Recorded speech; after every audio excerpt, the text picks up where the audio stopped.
So the Ottoman Empire, may Allah reward them, did an amazing job in establishing Islam. However, it wasn't just this. Many of us already know about this. We know that they conquered Constantinople.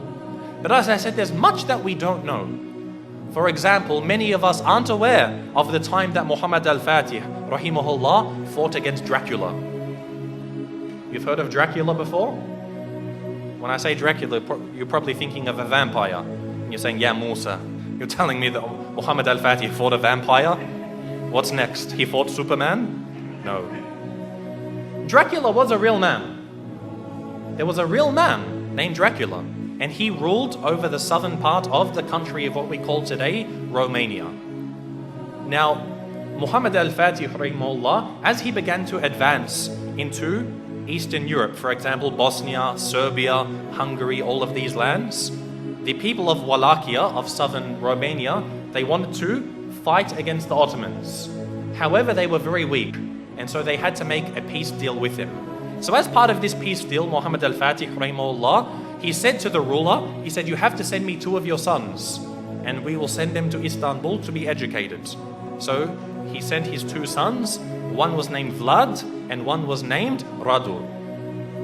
Now Vlad is the one who we know as Dracula, because the word Dracula, it means son of Dracul, which was the name of his father.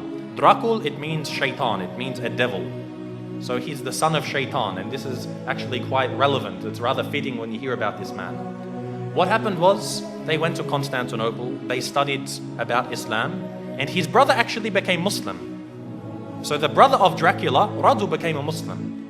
He memorized the Quran, he studied so much, and even Dracula studied the Quran even though he wasn't a Muslim. He spoke Arabic, he spoke Persian, he spoke Turkish, and of course Romanian and other languages. And later on, he was sent back to his country, Radu remained, and he became the ruler of his country. Because the Ottomans realized they can't send a Muslim to rule over the country because they're Christians. They wanted to send Vlad, Dracula, so that they could get him there and then defeat him in a war, and they would rule the country. However, Dracula, he decided that he wasn't going to do what the Sultan wanted. The Sultan sent him 2 emissaries, 2 people to come speak with him. And they said to him, you must pay us the jizya. Now that you're the ruler of the country, you have to pay us jizya. And so Dracula, he said to them, if you want to step inside of my court, you have to take off your turban. And so they said, no, we won't remove it for you. We're not going to remove it for a kafir. So he said, take it off. Again, they refused. So he told someone to come with some very big nails and hammers. And he said, if they refuse to remove it for me, then they will never remove it again. And he commanded that their turbans be nailed into their heads. And of course, this in effect killed them.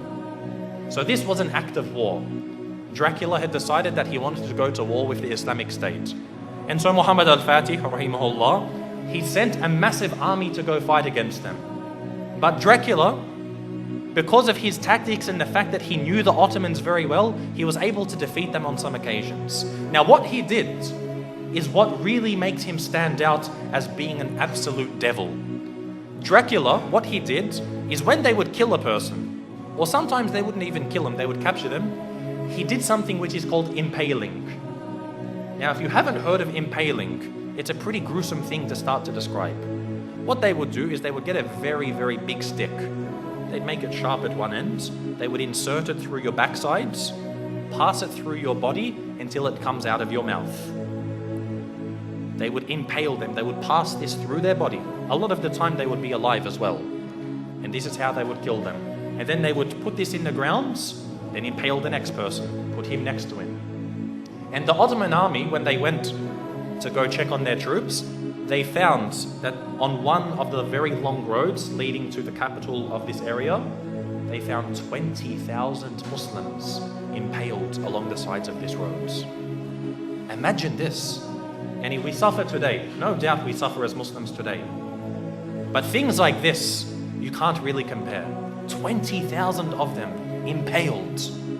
You can imagine how Muhammad al-Fatih, rahimahullah, he feels. To see even one Muslim killed is too much. But to mutilate their bodies after this was something which was, beyond what was acceptable. And so he decided to send Radu, who was the brother of Dracula. He sent him to go fight against his own brother. And eventually Radu, rahimahullah, he was able to actually eventually catch up with his brother. This is after he commits so many more atrocities. Even the Christians, they started to back off from him. Because what happened was he, being Romanian, he was Orthodox, he wasn't Catholic. But he actually said to the Pope, he said, if you give me some more troops, I'll become a Catholic for you. Anything you want, I'll change my religion for you. He couldn't care. He wasn't a man of true belief.